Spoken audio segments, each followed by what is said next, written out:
Good evening. My name is Lynn Lewis, and I'm a proud member of the League of Women Voters, Dakota County.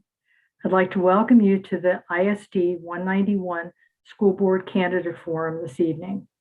This event is being broadcast and recorded via Zoom.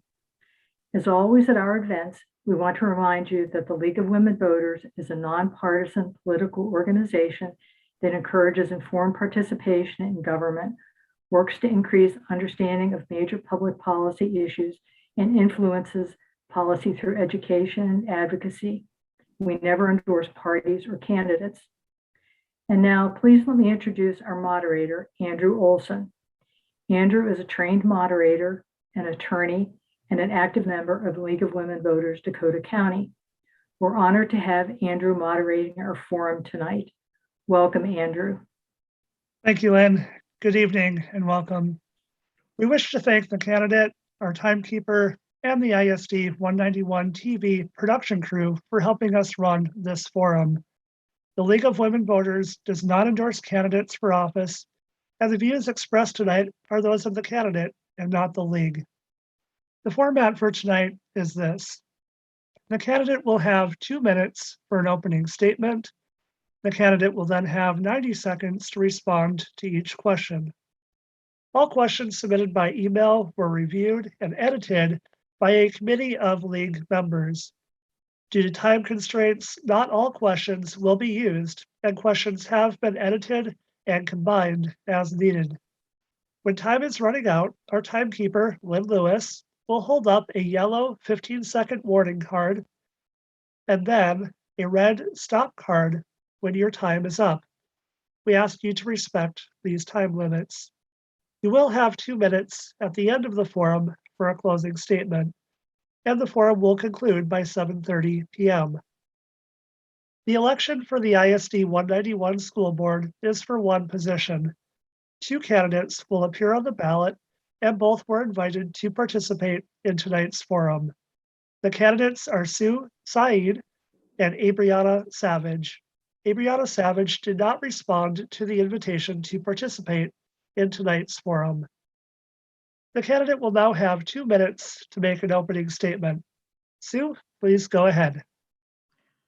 First and foremost, thank you for having me here. I really am looking forward to the second time around being at this forum. My name is Sue Said, as Andrew mentioned. My legal name on the ballot is Swad. I am currently on the school board as an interim for the past 10 months.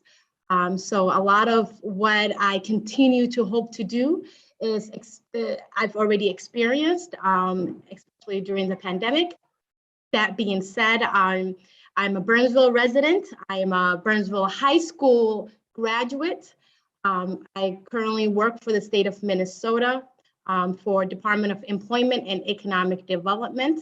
It's work that I continue to enjoy as it gives me an opportunity to work with career seekers as a counselor. And one of the biggest things that made me run for school board was my mission and my motivation to help others, and especially starting at a young age as like our students and in some of our district and on to college also.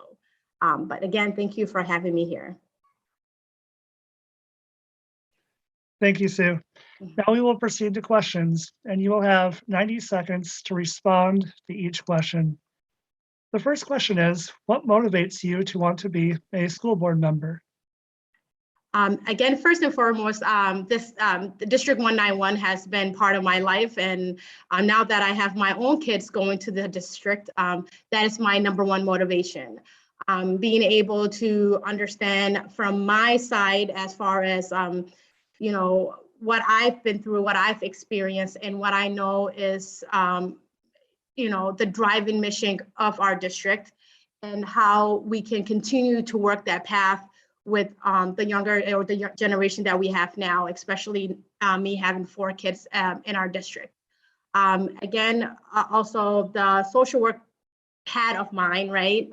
continues to make sure that we are able to meet everyone where they're at. And I know our district continues to pave that path for all of our students and families. So that is what motivated me, is to be able to help others and be able to continue to pave the way for District 191. Great, thank you. The second question is, what particular skills or experiences that you possess qualify you to serve as a school board member? I was really, what motivated me the first time, as far as I was on the ballot at that time, was again to be part of a community that gave me so much, and a district that I knew have done so much work to focus on our future goals. But when I wasn't able to get elected through the voting system, I was able to be interviewed for a special seat that opened up. And January of this year is when I was put into that seat as an interim. And again, doing all the work that, all the other board members were doing. And I know that I have done my best in making sure that I understood what my job was to the community members, to our students, and to our families. And I hope that those who have been following me, those who have attended some of our listening sessions at board meetings, or watched videos that are recorded on YouTube on all of our board meetings, are able to see that I was present. I was able to lead what was on the agenda, and be able to, number one, focus on our students and continue that focus. So I'm hoping the work that I've already put in gets me to that next spot that we need to move on to, which is securing the seat for me during this election year. Thank you. And the third question is this: in what ways have you been involved in the district's schools prior to becoming a candidate for school board? And in what other ways have you been involved in our community? Yes. So I graduated in 2005. I've had many opportunities to move out of Minnesota, but I didn't. So that being said, I stayed only because I really enjoyed being able to connect with community members. This is my hometown that I grew up in, and whether we are, have family members, friends all over District 191, I continue to put myself out there, whether it's through volunteering through our elementary schools where my kids currently are attending, or being able to be part of community events, especially when it comes to the Somali community that I am part of. And I am grateful to have their support and their guidance on this, and they're motivating me to be on the school board because we do have a change in population in our District 191, and I wanted to make sure that I'm able to represent every child that we are able to help. But I am part of this community. I've been, and I will continue to be part of this community. Thank you. And the fourth question is, what experience do you have with complicated budgets? When you are given the district's budget, what will be your process to determine if it is a good budget for the system? Well, as far as experience with budgeting, I have done many years in my social work, regular full-time job doing budgeting. I've done budgeting when it comes to food assistance through the SNAP program through our counties. I have done many other budgeting when it comes to the job that I currently do as a counselor, and being able to help career seekers find jobs by taking trainings or continuing their education. That being said, the last 9 months or 10 months that I've been on the school board, I have been able to really assess and learn a lot about our budgeting and the different ways that we can continue to improve and do what's the most important thing, is meeting the educational needs of every child. Moving forward, my biggest thing is looking at budgeting through equity lens. And making sure that we are able to analyze all we do, especially budgeting, through those lenses, so every child gets equitable education. And I know that I have a great colleagues on the board that are behind this and have worked many years to get to this point. And I'm able to kind of add on to a lot of the things because of my own experiences being a student here in District 191, but also knowing what equity means to me and being able to bring that to my colleagues. So I really do appreciate and get the motivation from my team that I have on the board at District 191. Thank you. The fifth question is this: how can we teach our children about our country's history through the lens of equity and inclusion? Well, I definitely agree with making sure that our children understand history and are able to be given that information and that education on history. That being said, we need to be able to understand that, you know, there's a lot to learn about history, but there's also a lot that we can continue to change so that we are able to not be offensive to students, families, and community members. So my understanding is always trying to listen to what our students have to tell us, because they know what they want. They know what they want from us as educators, as community members, and as school board members. And I try my very best to be able to understand all areas, but I understand my most important one is students and families. And being able to give them that information on history, but also respecting that sometimes certain things can be offensive to certain students or families. And we need to be able to find a way that we can teach in a very equitable way. And the empathy has to be there. I think we have lost empathy in being able to understand history. And I know our district does a great job and has done a great job being able to teach these very hard topics, and especially in the environment that we have been in the last 2 years. Thank you.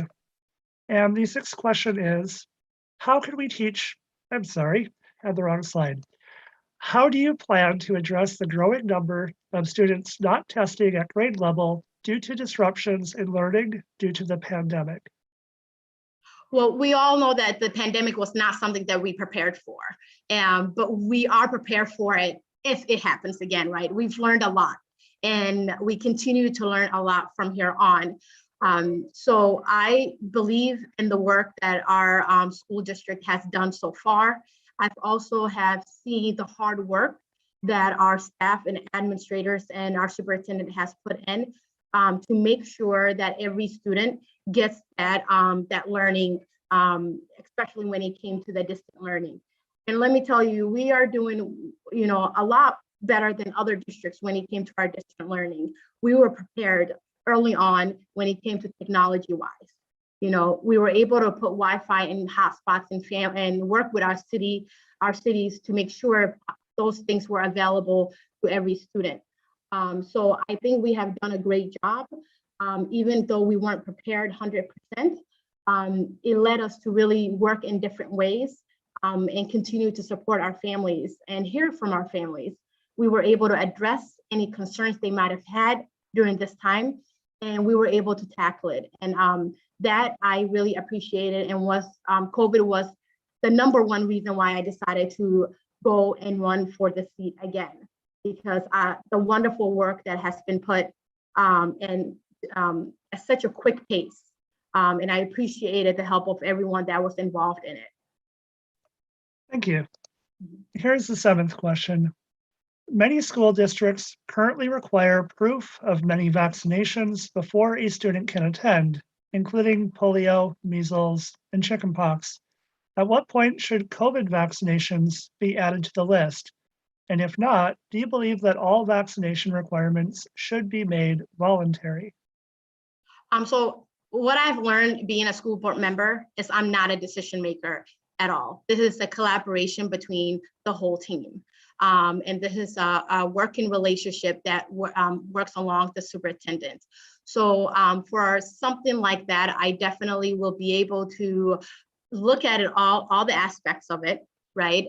Collaborate with my team, make sure that we are able to hear from all sides and govern But when it comes to making those decisions and management decisions, I want to be part of that governance and be able to hand it off to the superintendent and the administrators to work together to find a solution for it. But again, being a school board member for me, it's not an individual choices that you make or decisions. It's working together and collaborating. And I think that's when all the work and most of the work gets done, is when we work together as a team. Thank you. The eighth question is this. Much has changed in our schools in the last 18 months. Undoubtedly, there are more changes and challenges to come. As a candidate, what do you see as the most important issue facing the district in year 3 or 4 of your 4-year term? Well, the most important thing is we are able to analyze the data that we have that comes from testing scores or how well our students have done during COVID, and being able to find ways to make sure that we are reaching out to those students, that we are having the right training and training development for our staff to make sure every student is caught up or being able to give them that opportunity to succeed. So making sure that we're able to analyze, because we know COVID has impacted a lot, and it's not something that will go away in the next 2 to 3 years. So we need to continue to analyze that data, to follow it, but also follow it using the equity lens. Again, I keep bringing the equity lens because the education system has, in some ways, have not looked at anything by using the equity lines. But our district is paving the way for many districts, and I'm glad to be on it. And I hope to continue to working on that equity lens to make sure that all of our students succeed, whether we are in a pandemic or not. So that is my mission when it comes to the next couple of years being on the board. And then another thing is, the fact that our district continues to show that we are able to collaborate with our families and our community members, because it takes a village, and we need to be able to recognize that. Thank you. The ninth question is, describe how you would provide quality education for a diverse student population, such as gifted and talented, average students, special needs students, physically challenged, academically challenged, English language learners, cultural differences, and the LGBTQ community. The number one thing is to be recognized. If you find yourself in a special group or a special area, we need to be able to recognize it, put in the support and resources to make sure that every student succeeds. I think we have done a very great job at making sure certain students and that classify themselves in certain groups are supported, put the right staff in there. Also be able to give our staff that training they need, whether it's the equity training or whether it is meeting families and students where they're at. I am very impressed at how far we have come to make every family and student welcome. I can walk into any elementary school and be able to make sure and see with my own eyes that our staff reflects the students that we have. And yes, we can continue to improve and make sure we have the staff that reflect the students we're serving. But we are doing a lot better than many districts, and I know that we will continue to do that. But providing, teachers of color, making sure that LGBTQ community students are protected, making sure that special education is seen and graded as a success, and making sure we have the right staff, our multilingual families. So these are conversations that continue to happen on our board. So, and I hope that we are able to continue that work and hear from members. Thank you. The 10th question is this. How can a school board with differing opinions on major topics work together to achieve common goals for the district? Well, I mentioned collaboration because I think that is an important component to really doing our jobs. And I think we have done a very great job at doing that on our board. I can totally see it with the comparisons that I have seen other school boards go through. We are also open to allowing change, to making sure that each board member is heard, and that the data that is presented reflects what our families and students want from us. So again, I'm not in that management role as a school board member. I'm all about governance, but I know that I can hear from my community members. I can hear from my students, from the students, and bring that to the board. But being able to discuss that as a group is what my motivation is that collaboration piece that keeps happening for us. And again, I think we are on that equity lens, all of us on the board, and that is my happy spot, because I know there isn't any disagreement in that way. We all have a vision, and we're continuing to foster this vision 191 for all families. Thank you. We'll stay on a similar topic with question 11, which is this. Board members must at times decide to support or oppose controversial issues that have vocal supporters on both sides. What process would you use, and with whom would you consult in making such decisions?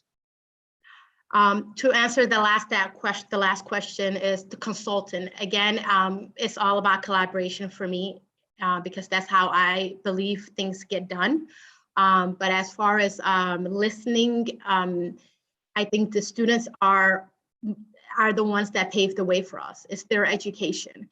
So when I'm presented with something, I want to hear more about the data. I want to hear more about where is this coming from, and who had an input in their perspective, and anything that is able to foster and continue a equitable education for all students, I'm all in it. But again, we are here for the students, and that is my focus on this. And another thing that I would take into consideration when making decisions is our families and what they're asking of us, because we are their ambassadors and we bring some of their issues to the table. So listening and being able to talk about it as a group is the most important thing for me to do. Not always can I find a solution to a particular issue, but listening and bringing it to the table is the best that I can do. I will work hard towards that. Thank you. Question 12 is this. What are 2 to 3 strengths of which this district can be proud, and why? So this district, growing up in Burnsville and graduating from our district 2005, I think that the way we welcome our families has changed so much under the Vision 191. Again, it's that community sense that I'm feeling right now as a parent of having children in the district, and being also comparing that to the way I have seen District 191 graduating from it. And I think we have done a amazing job at communicating with family members, giving them the opportunity to be involved and engaged, and having them lead us alongside their student. Second thing I would say is the equity piece. Yes, equity has been a big topic in the last 18 months, but it's been a topic that's been discussed multiple times because families and students are asking that. And so I continue to advocate for that. And I know that my fellow board members continue to advocate for it. So I do see that changing a lot.